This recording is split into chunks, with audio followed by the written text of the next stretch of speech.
Olá, minhas amigas, meus amigos, um ótimo dia para todos nós. É sempre um motivo de muita alegria nós estarmos aqui reunidos para estudarmos a obra há 2000 anos. Hoje, 3 de maio de 2021. E estamos vivendo momentos de muita emoção, já estamos realmente caminhando para os capítulos finais da obra há 2000 anos. Vamos então elevar o nosso pensamento, pedirmos permissão a Deus, nosso Pai, a Jesus, o amor de nossas vidas, a espiritualidade amiga, a inspiração necessária para que possamos, Senhor, nessa noite, mergulharmos naquela grande palestra realizada naquele cemitério, madrugada, pelo grande cristão João Cleófas. Que nós possamos nessa noite sermos envolvidos pela espiritualidade amiga para sentirmos as vibrações que aqueles cristãos sentiram naquela noite, naquele dia de testemunhos e de fé. Que os bons espíritos possam nos inspirar não só no estudo da palestra, mas nos inspirar na compreensão e no sentimento. Graça te damos, Senhor, e é em teu nome que todos nós aqui nos encontramos. Que assim seja. Então, a semana passada, o nosso querido amigo Tarcísio emprestou a voz para o nosso palestrante, Senhor João Cleófas, que veio direto da igreja de Antioquia. Ele veio a Roma tendo a certeza que ele estaria sendo chamado ao testemunho. Então vamos lá. Irmãos, seja convosco a paz do Cordeiro de Deus, nosso Senhor Jesus Cristo, na intimidade da vossa consciência e no santuário do vosso coração. Então aqui o nosso irmão João Cleófas, nessa prece de abertura, ele já movimenta o mundo íntimo de cada um. Olha o que ele diz: na intimidade da vossa consciência e no santuário do vosso coração, porque aonde está gravado a lei de Deus, e aonde é o reino de Deus? Em que local é esse reinado? Se não dentro do coração do homem? O santo patriarca de Antioquia, então nós estamos aqui no ano de 58. Sabemos na obra Paulo Estevão que Paulo esteve na igreja de Antioquia, mas esse período do ano de 58, ele não estava em Antioquia. Ele estava naquele movimento de fundar as congregações, de divulgar o evangelho. E estava a caminho, inclusive, ele acaba morrendo em Roma, mas já em 60 e um pouquinho. Então aqui nós não sabemos quem era esse patriarca. Nós estávamos aqui discutindo, poderia ser o Barnabé, quem sabe, né? Porque Barnabé era também da igreja de Antioquia. Mas vamos lá. O santo patriarca de Antioquia, nas suas preces e meditações de cada dia, recebeu numerosas revelações do Messias, ordenando a vinda de um mensageiro ao ambiente de vossos trabalhos na capital do mundo, no caso Roma, a fim de anunciar-vos grandes coisas. Pelas revelações do Espírito Santo, então, se nós formos estudar dentro da cultura judaica, o Espírito Santo seria o Espírito de Deus.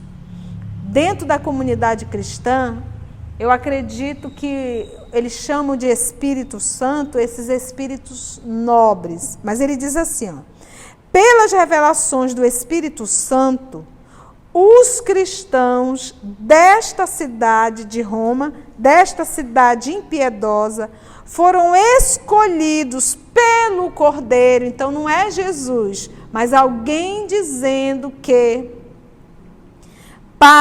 então foi escolhidos pelo Cordeiro para o grande sacrifício. Então Tanto é que nós tivemos a notícia, Lívia teve a notícia, através do tio da Ana. Como é o nome do tio? Através do tio da Ana, o senhor Simeão, que ela estaria sendo chamada ao testemunho. Então, Lívia foi uma das escolhidas para esse testemunho. Para nós percebermos, meus irmãos, que apesar da fatalidade, apesar do crime, apesar da situação dolorosa, existe uma programação do mais alto. E ele já veio com essa informação. Então ele diz: e eu vos venho anunciar nossa breve entrada no reino de Jesus, em nome dos seus apóstolos bem-amados. Ou seja, entrar no reino de Jesus é: vamos morrer. Vamos para o sacrifício. Sim, porque aqui, onde todas as glórias divinas foram escarnecidas e humilhadas pela impenitência, ou seja, a ausência de arrependimento das criaturas, se hão de travar os primeiros grandes embates das forças do bem e do mal, preludiando, ou seja, preludiando o estabelecimento definitivo no mundo da divina e eterna mensagem do Evangelho do Senhor. Preludiando aí é o primeiro passo. Então, para pensar. Essa luta em Roma começa no ano de 58 e vai acabar, sabe quando? Quase no quarto século. 350 e pouco. Então, às vezes, nós somos muito imediatistas. Nós achamos que um trabalho de renovação vai ser feito em 2, 3 anos. O nosso Consolador Prometido chegou em 1857. E nós ainda estamos tateando nas lições espíritas. Então ele diz: na última reunião geral dos crentes de Antioquia, manifestaram-se as vozes do céu, porque lembra que Antioquia tinha a voz direta. E que teve um período que foi suspensa, quando eles começaram a discutir em relação à circuncisão. Então a gente percebe aqui que 58 retornou. Na última reunião geral dos crentes de Antioquia, manifestaram-se as vozes do céu, em línguas de fogo. E é tão interessante que eu acho que esse período aqui ainda não tinha sido suspenso.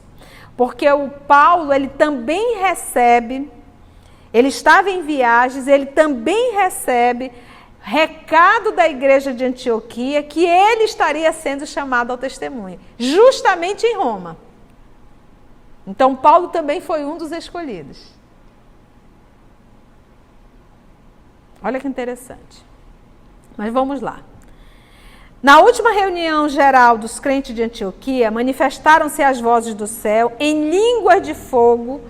Então, aqui ele está citando Atos dos Apóstolos, capítulo 2, versículo 3, que vai retratar aquela saída dos discípulos, dos apóstolos, dos seguidores de Jesus, em que começam a falar em línguas diferentes. Aí você vai pensar, o que é isso? Idiomas diferentes. É como se um falasse, vamos trazer agora para o nosso século. É como se um falasse em francês, outro em inglês, outro em italiano, outro em hebraico. Cada um foi falando em línguas diferentes. Havia um idioma, mas quem estivesse fora e conhecesse o idioma, iria identificar. Que hoje em espiritismo nós vamos chamar de xenoglossia. É a capacidade que o médium tem de dar uma comunicação em um outro idioma. Então ele usa o termo aqui, línguas de fogo, é uma simbologia.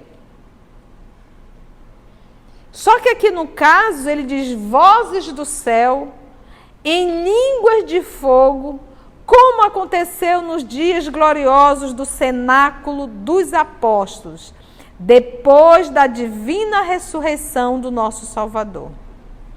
E o vosso servo, aqui presente, foi escolhido para emissário dessas notícias confortadoras, porque as vozes celestes nos prometem o reino do Senhor em breves dias. Para eles, o reino, em breves dias. Por quê? Porque eles estariam indo ao sacrifício. Amados, acredito que estamos em véspera dos mais atrozes testemunhos da nossa fé, pelos sofrimentos remissores, mas a cruz do Calvário deverá iluminar a penosa noite dos nossos padecimentos. Aí você deve estar aí pensando, nossa, como será, né, a gente ser chamado a esse testemunho? Gente, todos nós seremos chamados ao testemunho. Todos nós, em um momento da vida, a vida nos convida ao testemunho da fidelidade ao Cristo. Todos nós iremos passar por isso. Eu também tive a felicidade de ouvir a palavra do Senhor nas horas derradeiras da sua dolorosa agonia, à face deste mundo. E que pedi a ele, meus queridos, se não o perdão infinito ao Pai para os algozes implacáveis que o atormentavam? Então, olha só, ele, o João Cleófas, ele esteve presente, ele viu a crucificação de Jesus e ouviu quando nosso Senhor Jesus disse, Pai, perdoa, eles não sabem o que fazem. Sim, não duvidemos das revelações do céu. Verdugos inflexíveis rondam nossos passos e eu vos trago a mensagem do amor e da fortaleza em nosso Senhor Jesus Cristo. Interessante, vocês vão ao testemunho? Vão, mas o consolo vem na frente. Eu estou trazendo o consolo para vocês. Eu estou pedindo aqui, fortaleçam-se. Roma batizará sua nova fé com o sangue dos justos e dos inocentes, mas também importa considerar que o Cordeiro imáculo de Deus Todo-Poderoso se imolou no madeiro infamante para resgatar os pecados, aviltamentos do mundo, que é aí indignos, vil, para resgatar os pecados indignos do mundo. Aí é outra coisa que a gente sempre para pensar, puxa vida, se o nosso Senhor Jesus, que era puro, aceitou a cruz infame, mostrando para todos nós, a cruz não era dele, não era, absolutamente a cruz não era do nosso Senhor Jesus, mas ele se prontificou a mostrar como cada um deve ir ao sacrifício. Não reclame, não lastime, não questione, não se revolte, não vá blasfemar. É como um cordeiro. Eu acho que é isso, porque quando a gente está passando, a maioria realmente é expiação. Então, quando a dor bater em nossa porta, que nós possamos lembrar do nosso Senhor Jesus como um cordeiro. Porque se nós passarmos pela expiação reclamando, maldizendo, essa expiação terá que ser, essa expiação terá que ser refeita. Porque a nossa nota foi 0. Temos que aprender a passar, ou seja, a reparar o mal que fizemos sem reclamar. Porque se eu reclamo, isso é nota de rebeldia e revolta. Rebeldia e revolta é igual a eu não mereço isso. Andaremos talvez nestas vias suntuosas como em novas ruas de uma Jerusalém apodrecida, cheia de desolação e de amargura. Clamam as vozes celestes que aqui seremos desprezados, humilhados, vilipendiados e vencidos. Mas a vitória suprema do Senhor nos espera além das palmas espinhosas do martírio, nas claridades doces do seu reino, inacessível ao sofrimento e à morte. O que ele está ensinando aqui se não é esperança? Não te desespera. lavaremos com o nosso sangue e as nossas lágrimas a iniquidade destes mármores preciosos. Mas um dia, irmãos meus, toda esta Babilônia de inquietação e de pecado ruirá fragorosamente ao peso de suas misérias ignóbeis. A nossa irmã Aramita vai trazer rapidamente o conceito de Babilônia. Ele aí faz uma comparação entre a Babilônia, entre Roma e Babilônia, porque a Babilônia foi a cidade principal, a cidade central da civilização babilônica na Mesopotâmia, situada nas margens do rio Eufrates.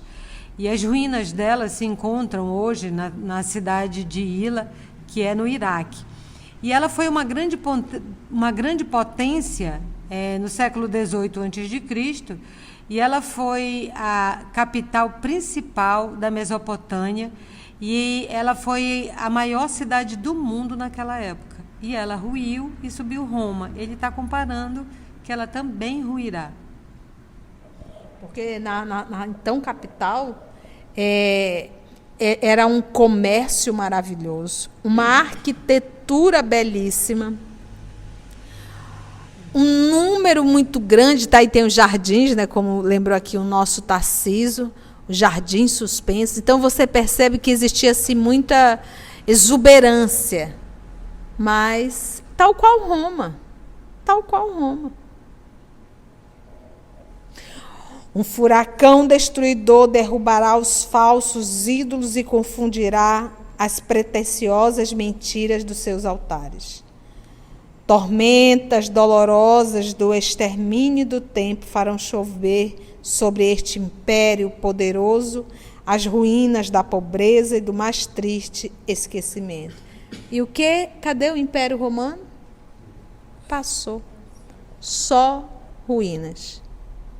Os circos da impiedade hão de desaparecer sob um punhado de cinzas. Confere? Aconteceu? O fórum e o senado dos impenitentes hão de ser confundidos pela suprema justiça divina. E os guerreiros orgulhosos desta cidade pecadora rastejarão um dia, como vermes, pelas margens do mesmo Tibre que lhes carreia a iniquidade. Então novos Jeremias hão de chorar sobre os mármores, porque o profeta Jeremias, se a gente for estudar um pouquinho, foi uma vida de muito sofrimento, de muita luta, não só em família, como ele pôde acompanhar várias guerras, ataques verdadeiramente. A piedosa luz da noite, que aí é o processo expiatório, tá, gente? Então ninguém está sofrendo por um mero capricho da divindade. Então, quando ele diz aqui, olha ele falando aqui da reencarnação. E os guerreiros orgulhosos dessa cidade pecadora rastejarão um dia, como vermes, pelas margens do mesmo Tibre que lhes carreia a iniquidade. Está falando aqui da reencarnação. Expiação. Quem com ferro fere, com ferro será ferido. Felizes todos aqueles que chorarem agora por amor ao Divino Mestre. Venturosos todos os que derramarem seu sangue pelas sublimes verdades do Cordeiro, porque no céu existem as moradas divinas para os bem-aventurados de Jesus. Falava sua voz suave e terrível. Eu fiquei, pera lá, como é que é voz suave e terrível? Para pensar. Suave porque era carregado de muito amor. Terrível porque ela vibrava no mundo íntimo de todo mundo. Todos aqueles que estavam lá. E suas palavras ressoavam no profundo silêncio das abóbadas ermas. Cerca de 200 de pessoas ali se encontravam ouvindo atentamente. Gente, 200. Aproximadamente quanto? Aproximadamente 200 pessoas. Todos ali dentro daquele cemitério. Quase todos os cristãos presentes choravam embevecidos. No íntimo das almas parava uma exaltação suave e mística, fazendo-lhe sentir as doces emoções de todos aqueles apóstolos anônimos que tombaram nas arenas ignominiosas dos circos para cimentar com sangue e lágrima a edificação da nova fé. Porque começou no ano de 58 e só parou aproximadamente no meados do quarto século. Eles são a base, são os primeiros. E você imagina a vibração desse ambiente, a presença do Cristo. Você não tem dúvida que Cristo está aí? Porque Paulo também nesse período está. Mais embaixo ele vai dizer assim: interpelado por um dos presentes quanto ao motivo de sua alegria radiosa, né? Poxa, por que o senhor está tão feliz se o senhor sabe que vai morrer? Né? Quando as revelações do Espírito Santo anunciavam tão grandes provações e tantos padecimentos, o generoso emissário respondeu com sublimado otimismo, porque uma das características do verdadeiro cristão é a alegria de viver. Essa é a característica. Você não vai ver um verdadeiro cristão arrastando corrente de cara amarrada. Ó vida, ó azar, nada dá certo, que dificuldade é viver o evangelho. Ah, como é difícil. Você não vê um verdadeiro cristão dizendo como é difícil ser espírita. Aí você pergunta, qual é a sua religião? Bem, eu estou tentando ser um espírita. Ah, isso é para acabar, gente, não cabe. Eu sou espírita. E estou numa luta do bom combate, como fala o apóstolo Paulo. Mas quem é que está combatendo? Eu contra as minhas mazelas íntimas. Então vamos ver aqui como é que ele responde. Essa lição serve para todos nós. Para você que está em casa e de repente está vivendo uma situação difícil, ou mesmo você sabe que vai chegar um momento difícil, já fica aqui. Como é que vive um momento difícil com alegria? Sim, meus amigos, respondeu João Cleófas. Não podemos esperar senão o sagrado cumprimento das profecias anunciadas, mas devemos considerar com alegria que se Jesus permite aos ímpios a realização de monumentos maravilhosos, olha a comparação, se ele permite os ímpios fazer esses monumentos todos aqui, como os desta cidade suntuosa e apodrecida, porque moralmente está apodrecida. Basta nós lembrarmos um pouquinho a conduta Fúvia, Aurélia, Plínio, as festas. Passava meses sem vir em casa. Lembra disso? E ela, inclusive casada, levou Plínio para dentro do seu lar. Se eu posso chamar de lar. Vou chamar de palácio, que é melhor. Que não reservará a ele. Então, ele diz bem assim, ó, se ele permite que o ímpio realize essas construções, aí, esses monumentos maravilhosos, ele diz, e apodrecida, que não reservará a ele, na sua infinita misericórdia, aos homens bons e justos, nas claridades do seu reino? Então, olha o monumento que eles querem que a gente levante. É o monumento do sacrifício. Gente, é aquilo que a tia sempre fala. Aqui nós estamos vendo um grupo de espíritos sendo convidados, escolhidos pelo Senhor, para dar um testemunho para uma humanidade. Nós não estamos nesse nível ainda. O sacrifício e o testemunho é contra a nossa vaidade e o nosso orgulho, e o nosso egoísmo. A nossa luta é essa. É íntima. É no dia a dia. Esses mártires aqui já estão em outro planeta. Não no de provas e expiações. Nós, se estivéssemos aqui, se nós fizéssemos parte desse momento, nós estaríamos na arquibancada. Aos leões, solta os leões. Olha aí, aquele ali estraçalhou, olha lá. Que maravilha. Muitos de nós. Aquelas respostas consoladoras caíam na alma da numerosa assembleia como bálsamo dulcificante. Liviana, então, tinha um clarão de alegria. E ele finalizou com a oração do Pai Nosso. Todavia, nesse instante, a palavra meiga e comovedora foi abafada por sinistro tinir de amargura. Todavia, nesse instante, a palavra meiga e comovedora foi abafada por sinistro tinir de armadura. É aqui, Lúculo! Gritava a voz estentórica do centurião Cláudio Varros, que avançava com os seus numerosos pretorianos para a massa atônita dos cristãos indefesos, constituída, na sua maioria, de mulheres. Alguns crentes mais exaltados começaram então a apagar as tochas, provocando as trevas para a confusão e o tumulto. Mas João de Cleófas descera da tribuna com a sua figura radiosa e impressionante. Irmãos, gritou com voz estranha e vibrante no seu apelo, como que saturado de extraordinário magnetismo. recomendou o Senhor que jamais colocássemos a luz sob o alqueire. Não apagueis a claridade que deve iluminar o nosso exemplo de coragem e de fé.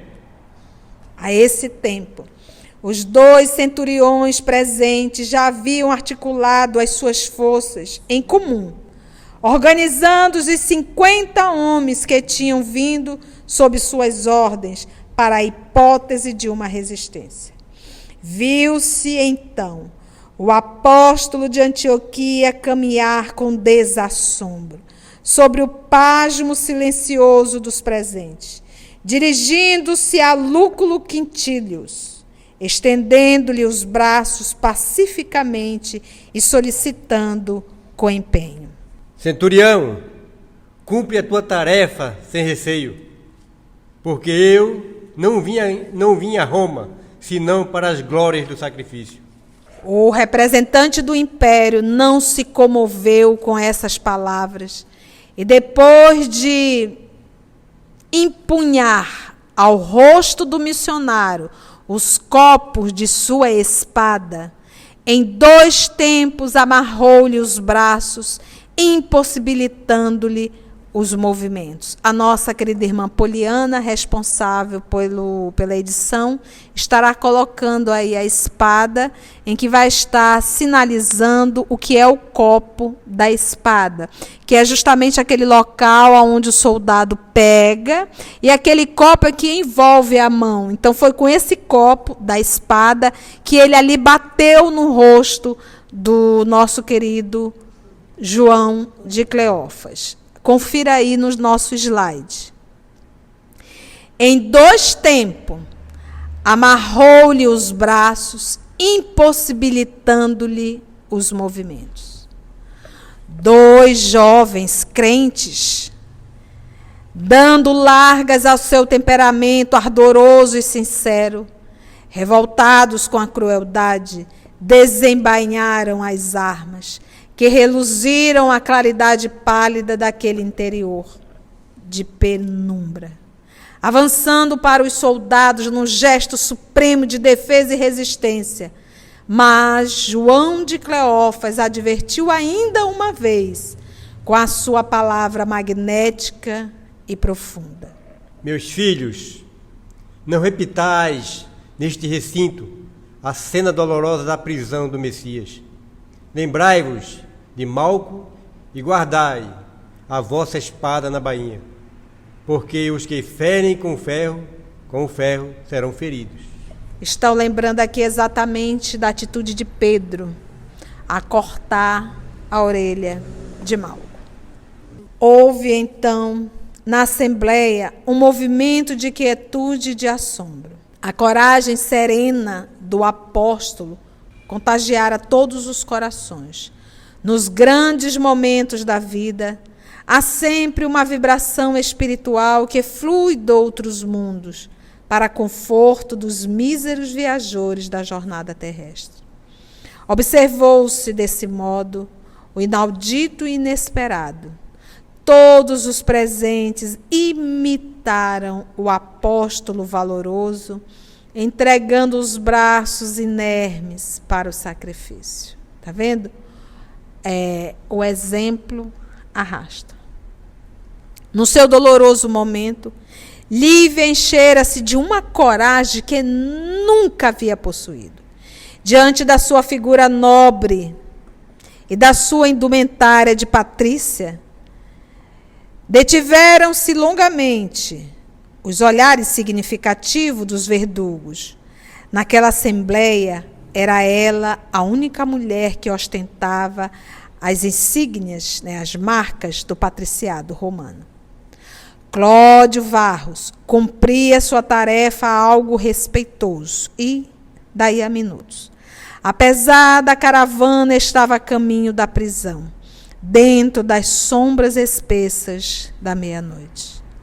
O cárcere, onde os cristãos iam passar tantas horas ao relento, em angustiosa promiscuidade. Essa promiscuidade aí é uma mistura confusa, uma desordem, porque todos estavam ali juntos, homens, mulheres, tá, gente? Que de algum modo representava para eles suave consolo. Ficava anexo ao grande circo, sobre cujas proporções gigantescas somos obrigados a deter nossas vistas, dando ao leitor uma fraca ideia da sua grandeza. E a nossa querida Poliana irá colocar o slide mostrando o circo máximo. E a gente fazendo uma pesquisa, ele vai dando ideia mais ou menos do tamanho. E o nosso querido Emmanuel, nós temos aqui na íntegra o tamanho desse circo. Vamos ver. O circo máximo ficava situado justamente no vale que separa o Palatino do Aventino. Erguendo-se ali, Palatino e Aventino eram as colinas, lembra? Erguendo-se ali como uma das mais belas maravilhas da cidade invicta. Gente, quando eu vejo essas coisas suntuosas, isso me arrepia a coluna e me incomoda ainda. Aqui em Manaus, eu sempre vou falar que em Manaus nós temos um campo de futebol milionário. É assim, uma construção assim, fora da condição social do próprio Estado. Fechado. Fechado, só para enfeitar. E você vai dizer, mas estamos vivendo uma pandemia? Mesmo antes da pandemia, isso estava fechado. Em compensação, nós temos ao lado o Hospital Emoan, que está precisando urgentemente de uma reforma. E mais triste ainda, nós temos o Hospital Eduardo Ribeiro, que é um hospital psiquiátrico, que parece muito mais um espaço de terror, porque está abandonado. E ainda assim eles fazem atendimento com os nossos irmãos que estão precisando de um tratamento psiquiátrico.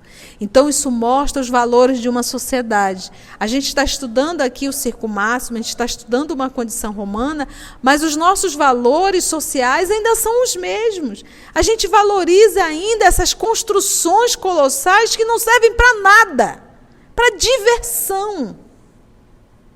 Nós ainda não valorizamos a saúde, não valorizamos a educação e a verdadeira arte. Então, infelizmente, parece que Roma, Grécia, a Babilônia, ainda está muito presente na civilização atual. O circo máximo, então, ficava edificado nos primórdios da organização romana. Suas proporções grandiosas se haviam desenvolvido com a cidade, e ao tempo de Domício Nero, tão grandiosa era a sua extensão que ocupava 2.190 pés de comprimento. Isso era aproximadamente, gente, 667,5 metros. Ou seja, eu estou falando de quase 1 quilômetro. 105, a gente já acha enorme. Agora multiplica isso, 6, quase 7. Então, observa o slide que a nossa irmã Poliana colocou para você ter uma noção e pensa em quase 1 quilômetro. 7 estádios de futebol. Então, olha só, ele ocupava 2.190 pés de comprimento por 960 de largura, dá 292 metros. Terminando em semicírculo, com capacidade para, gente, 300.000 espectadores. Então, a capacidade para o circo máximo era de 300.000 espectadores comodamente instalado. E para essa festa aqui, que é onde o senador vai receber os títulos, não existe uma vaga. Todo mundo queria estar aí dentro do Circo Máximo. Gente, é enorme. Observe o slide para você ver. Então, você imagina 300 mil... Gente, 300 mil espectadores. E aquelas pessoas que estavam ali, lembra aqui que são aproximadamente 200 pessoas que vão ser entregues aos leões. Então, quem estava na arquibancada via assim bonequinhos pequenininhos, porque é muito grande. Ele não conseguiu ter uma visão bem próxima. Por isso que o senador não conseguiu identificar a Lívia. 300 mil espectadores comodamente instalados. Não era apertadinho igual o ônibus de 18 horas, não. De ambos os lados corriam 2 ordens de pórticos superpostos, ornados de colunas preciosas e coroadas de terraços confortáveis. Terraços. Naquele luxo de construções e demasia de ornamentos, viam-se tascas. Eu digo, o que é tascas numerosas? Eu posso traduzir hoje, bares. Barzinho. Tá, gente? Tinha bastante lá. O quê? Numerosas e inúmeros lugares de devassidão. Além dos bares, tudo dentro aí do circo, tinha lugares para devassidão. Imagina a vibração desse ambiente. Nossa, tia, que coisa estranha. Não, meus irmãos, hoje tem festas de muita devassidão. É por isso que os espíritos dizem: vocês não têm criatividade nem para errar. Vocês repetem os mesmos erros. Então, quando você fala em devassidão, parece que é algo desse século. Não é, meus irmãos. O que nós estamos repetindo, essa devassidão, essa imoralidade, essa troca de parceiros, essa orgia, isso daí nós estamos fazendo isso, eu digo nós, falando em sociedade, há milênios. Isso não é novidade. Isso é repetição ridícula e absurda de espíritos viciosos e rebeldes. Lugares de devassidão a cuja sombra dormiam os miseráveis e repousava a maioria do povo embriagado e amolecido nos prazeres mais hediondos. 6 torres quadradas, denotando as mais avançadas expressões de bom gosto da arquitetura da época, dominavam os terraços, servindo de camarotes luxuosos às personalidades mais distintas. Mudou? Mudou essa história? Isso não é novidade.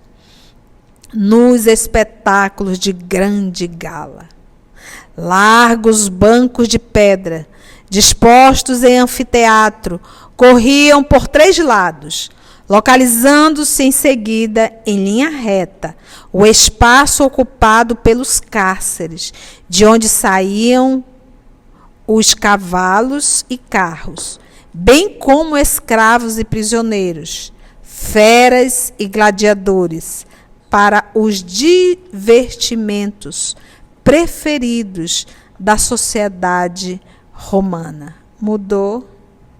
Nós temos ainda corridas de moto, corridas de carro, corridas de cavalo, e homens e mulheres adentrando em um cubículo com grades para se esmurrarem. E nós reunimos a família na sala, colocamos um telão para assistir essa apresentação primitiva, em que nós sentimos alegria e torcemos. Então, olha o quanto isso é primitivo, gente.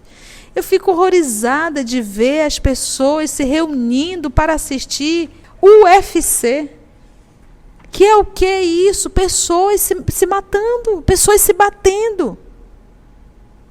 Então, desculpa, não mudou.